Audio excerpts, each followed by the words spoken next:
আমাদের কারেন্ট সময় আমরা যাদেরকে জালিম বলি, যাদেরকে খারাপ বলি, ফাসিক বলি, পাপাচারী, ধরেন যে আমার মতে বা আপনাদের মতে যে সবচেয়ে খারাপ পাপাচারী জালিম, ওই জালিমটা কি ফেরাউনের চেয়ে বড় জালিম?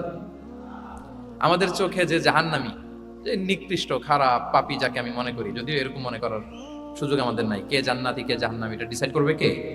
আল্লাহ তাআলা। কিন্তু আমাদের চোখে যে পাপী, যে ভুল করেছে, যে জালিম, ওই জালিমগুলো, খারাপ লোকগুলো কি ফেরাউনের চেয়ে বেশি খারাপ ছিল? ছিল? ওই ফেরাউনের ক্ষেত্রে আল্লাহ বলেছেন ফাকুল আল্লাহু কাউলান লাইকিনা, সফট ল্যাঙ্গুয়েজ ইউজ করো মুসা এবং হারুন, কোমল ভাষা ব্যবহার করো, হয়তো তার ভুল ভেঙে যাবে, হয়তো সে উপদেশ গ্রহণ করবে। তো তাহলে দেখেন কত বড় ভুল আমরা করি।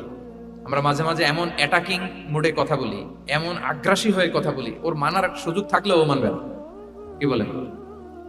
যাও মানার একটু ইচ্ছা ছিল, আমার এই অ্যাটিটিউডের কারণে সে আর এটা শুনবে না। এটাই মানুষের স্বভাব।